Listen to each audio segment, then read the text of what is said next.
નમસ્કાર મિત્રો, આજે હું એક એવા યુવાન શિક્ષિત અને દીક્ષિતનો પરિચય કરાવું છું. કોણે કીધું કે ગામડામાં ઉદ્યોગ ન થઈ શકે? કોણે કીધું કે મોટા શહેરમાં જઈએ તો જ ઉદ્યોગ સ્થાપી શકાય અને ડેવલપિંગ થઈ શકાય? મારે આજે બગસરા તાલુકાનું સૌથી નાનું ગામ, જ્યાં માત્ર 250 લોકોની વસ્તી છે, એવા એક આદપુર ગામમાં શિક્ષિત એટલે કે એન્જિનિયર યુવાન સાથે વાત કરવી છે ને એમનો પરિચય કરાવવો છે. ને એમણે નાનકડા ગામની અંદર અગરબત્તી બનાવવાનું કારખાનું છેલ્લા 5 વર્ષથી ધમધમતું કરી દીધું છે. એટલું નહીં પણ સફળ થયા છે. અને એ યુવાનનું જીવન, એમની રહેણીકરણી, એમના વિચારો આજે ગામડાના યુવાને સમજવા જેવા છે, શહેરના લોકોએ સમજવા જેવા છે. શું ગામડામાં રહીએ તો જ આપણને કોઈ ફેસિલિટી ન મળે? આપણે શું શહેરમાં રહીએ તો જ આપણે હાઈફાઈ જીવન જીવી શકીએ? આવી તફાવતવાળી વાત, સમજવા જેવી વાત હું એવા યુવાન એટલે કે હિતેશ નામના યુવાન સાથે હું પરિચય કરાવું છું. અને એ આદપુર ગામના યુવાને અગરબત્તી બનાવવાનું કારખાનું જે સ્થાપ્યું છે એનું ક્રમશઃ પરિચય અને આજે તમને દેખાડું છું. અત્યારે આપણે હિતેશભાઈ સાથે વાત કરી રહ્યા છીએ. હિતેશભાઈ પહેલાં એમનો પરિચય આપશે ને એમના કારખાનાની વિગતો હવે આપતા જશે. નમસ્કાર બધાને, મારું નામ છે હિતેશ વિનોદરાય કુબાવત. હું આદપુર ગામ, બગસરા તાલુકો, અમરેલી જિલ્લામાં રહું છું. અને એજ્યુકેશનમાં મેં એન્જિનિયરિંગ BEC ઇલેક્ટ્રોનિક્સ એન્ડ કોમ્યુનિકેશનમાં કરેલું છે. અને ત્યાર પછી મેં વેપાર માટે મારા પોતાની જોબ નહીં કરી અને મારો પોતાનો ધંધો વિકસાવવા માટે થઈને મેં ઘણા વર્ષ 4-5 વર્ષ સ્ટ્રગલ કરેલી છે. તે પછી મેં અગરબત્તી લાઇનમાં આવીને ધીમે ધીમે સાવ નાની એવી શરૂઆત કરીને કે જેનાથી ખાલી 100 કિલો અગરબત્તી વેચાતી લઈને મેં મારી પોતાની શરૂઆત કરી છે. ત્યાંથી હું આજે તમે જોઈ રહ્યા છો એ મુકામે પહોંચ્યો છું, જેનો વિડીયો ભાઈ બતાવી રહ્યા છે તમને.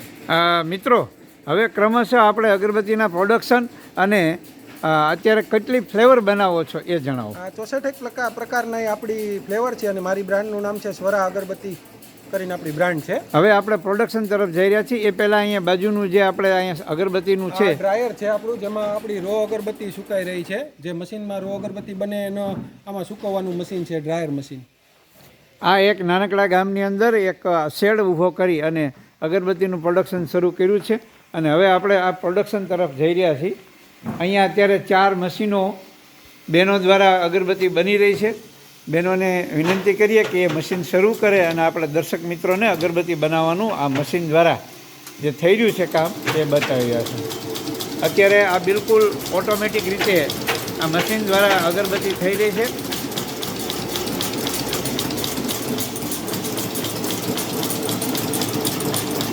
આ મશીનની અંદર જે પ્રકારની ફ્લેવર અથવા જે બનાવવાની હોય છે એ રો અગરબત્તી બનતી હોય છે. સંપૂર્ણ ઓટોમેટિક છે અને એને માત્ર સંચાલન કરવાનું હોય છે. એવી જ રીતે આ બીજું મશીન ચાલી રહ્યું છે. મિત્રો, આ બધું તો કોમન છે, પણ હિતેશભાઈ સાથે મારે જે સમજવું છે, જે વાત કરવી છે, આ ચોમાસા દરમિયાન કેવી રીતે તમે અગરબત્તી સુકવણી કરો છો એ પણ અમારા દર્શક મિત્રોને. ચોમાસા દરમિયાન હીટિંગ ડ્રાયર છે એ પણ આપણે બતાવી દઈએ. આ હીટિંગ વાળું ડ્રાયર છે જે ચોમાસા દરમિયાન આપણે અગરબત્તી આમાં સુકવીએ છીએ. અત્યારે શિયાળા ઉનાળામાં આપણે બહાર ફેન ડ્રાયરથી અગરબત્તી સુકવીએ અને ચોમાસામાં મોન્સૂન સિઝન દરમિયાન આપણે આમાં હીટિંગ ડ્રાયરથી અગરબત્તી સુકવીએ છીએ. હિતેશભાઈ, આજની યુવા પેઢી, આપણા જેવડા યુવાનો છે, એ શહેરની અંદર કંઈક ને કંઈક સામાન્ય પગારથી લઈને સારા પગારમાં નોકરી કરતા હોય છે. તો મારે એ સમજવું છે કે ગામડાની અંદર તમે કેટલું કમાવો છો? ગામડાની અંદર આપણે શેઠ, હું આંકડો તો નહીં કહી શકું, પણ બેંગ્લોરમાં એક એન્જિનિયર સારો કમાતો હોય એટલો હું અત્યારે ગામડામાં રહીને પૈસા એટલા કમાઈ શકું છું.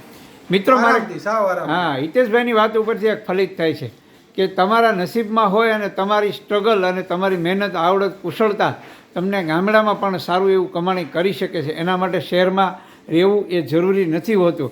એ વિચાર હિતેશભાઈને આપણે સમજીએ કે પરિવાર અને શહેરની શું સરખામણી તમે કરી રહ્યા છો. હા, પરિવાર સાથે રહેવા મળે. બીજો ડિફરન્સ એ છે કે પરિવાર ગામડામાં રહેતો હોય, આપણે સિટીમાં રહેતા હોય તો એનો ખર્ચો અને આપણો ખર્ચો બેયથી ડબલ થઈ જાય.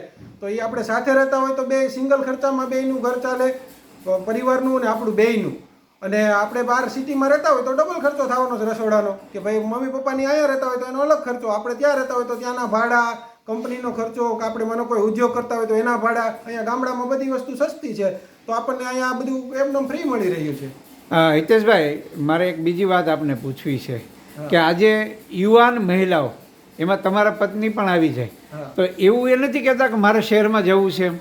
ના મારો તો પહેલેથી ધ્યેય જ હતો કે હું કોઈ પણ ધંધો સિટીમાં કરીશ કે જોબ કરીશ તો મારે 45-50 વર્ષે બધું છોડીને ગામડામાં નિવૃત્ત થઈને રહેવા આવતું રહેવું છે. પણ કાં તો કુદરતની કૃપા ગણો કે જે કાંઈ ગણો, મને અત્યારથી જ અહીંયા રહેવા મળ્યું. અને મેં પહેલાં સગાઈ કરી ત્યારે જ મેં વાત કરી હતી કે હું ગામડામાં રહેવાનું પસંદ કરું છું, તો મારી સાથે ગામડામાં રહેવું પડશે આજીવન, તો મારી સાથે સગાઈ કરજો.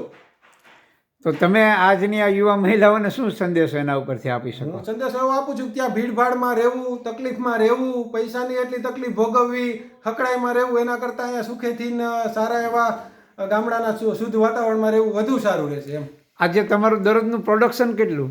મારું 300 કિલો પ્લસનું પ્રોડક્શન છે રો બત્તીનું, પ્લસ પરફ્યુમ ને બ્રાન્ડિંગ કરતાં 400 કિલો પ્લસ પ્રોડક્શન થાય બધું. અને આ બધું માર્કેટિંગ? માર્કેટિંગ ટોટલ આપણે સૌરાષ્ટ્ર કચ્છમાં, આપણા ઓલ સૌરાષ્ટ્ર કચ્છમાં બધે ડિસ્ટ્રીબ્યુટર છે. રાજકોટમાં આપણો ડેપો છે પોતાનો નવા ગામ, જ્યાંથી સૌરાષ્ટ્ર કચ્છમાં ડિસ્પેચ થઈ રહ્યું છે. અને આઉટ સ્ટેટમાં આપણે કલકત્તા, નાસિક, ત્યાં સુપર સ્ટોકિસ્ટ છે. આ તો વેપારની અને આવકની વાત થઈ, પણ હજુ એક મારો સવાલ છે કે ગામડાની અંદર શહેર જેવી સુવિધા ન મળે તો અહીંયા તો તમે ટાચા સાધનોમાં સુવિધામાં તમે જીવન જીવતા હોય. આનું આ કારખાનું સિટીમાં હોય તો તમે હાઈફાઈ જીવન જીવતા હોય.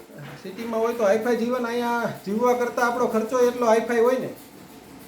પણ છતાંય એ સુવિધા તો તમને નથી મળવાની શહેર જેવી. શહેરની સુવિધા આપણી પાસે બોમ્બેમાં જે સુવિધા હોય અત્યારે મારા ગામડામાં મારા ઘરે છે. એક પણ સુવિધા કાંઈ બાકી નથી એમ.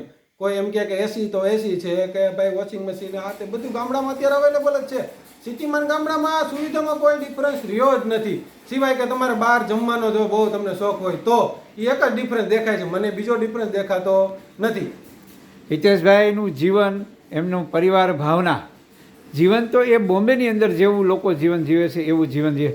તો હિતેશભાઈ, મારે છેલ્લો સવાલ એ કરો છે કે બોમ્બેની અંદર હાઈફાઈ જીવનમાં સેજે મહિને લાખ રૂપિયા તો સેજે જોતા, તો તમારે એવું બોમ્બે જેવું જીવન જીવવામાં અહીંયા કેટલો ખર્ચો લાગે છે? અહીંયા 30,000 રૂપિયામાં હું એવું જીવન બોમ્બે જેવું જીવી શકું છું. ત્યાં આપણે લાખ રૂપિયાનો ખર્ચો થાય, તેનો તમે સેજે 50,000 રૂપિયા ખાલી ડિફરન્સ મૂકો અને 20 વર્ષ એની એસઆઈપી કરો તો હું માનું છું 20 વર્ષ પછી તમારે કામ ન કરવું પડે, તમે નિવૃત્ત થઈ જાઓ એમને કાંઈ કામ કર્યા વગર. હિતેશભાઈ, તમારો મોબાઈલ નંબર બોલી જજો, કારણ કે આપની વિચારધારા ખૂબ જ ઊંચી છે, પ્રેરણાદાયી છે. યુવાનોને નવો રસ્તો, નવો માર્ગ, નવી કેળી માટેનો આપના વિચાર આપના સુધી મળે. ચોક્કસ ચોક્કસ સર. નંબર? મારો મોબાઈલ નંબર છે 9898 1297 62. મિત્રો, આવા એક યુવાનનો સંપર્ક કરીને એમની વિચારધારા, એમણે કરેલો સંઘર્ષ અને પછી મળેલી સફળતા, પરિવારની ભાવના. આ ગામ રાજપુર એટલે બહુ જ નાનું છે, માત્ર 250 લોકોની વસ્તી છે, એમાંથી 50-75 લોકો તો બહાર હશે. આજે 150 થી 200 લોકો જ રાજપુર ગામની અંદર રહે છે. એવા ગામની અંદર 300 થી 400 કિલો અગરબત્તીનું દરરોજનું પ્રોડક્શન કરીને, સેલિંગ કરી અને સારું એવું બેંગ્લોરની અંદર જે એન્જિનિયર કમાતો હોય એવું નાનકડા ગામની અંદર કમાય છે. બોમ્બેની અંદર જે ફેમિલી પોતાનું જીવન હાઈફાઈ જીવન જીવતા હોય એવું જીવન જીવી રહ્યા છે.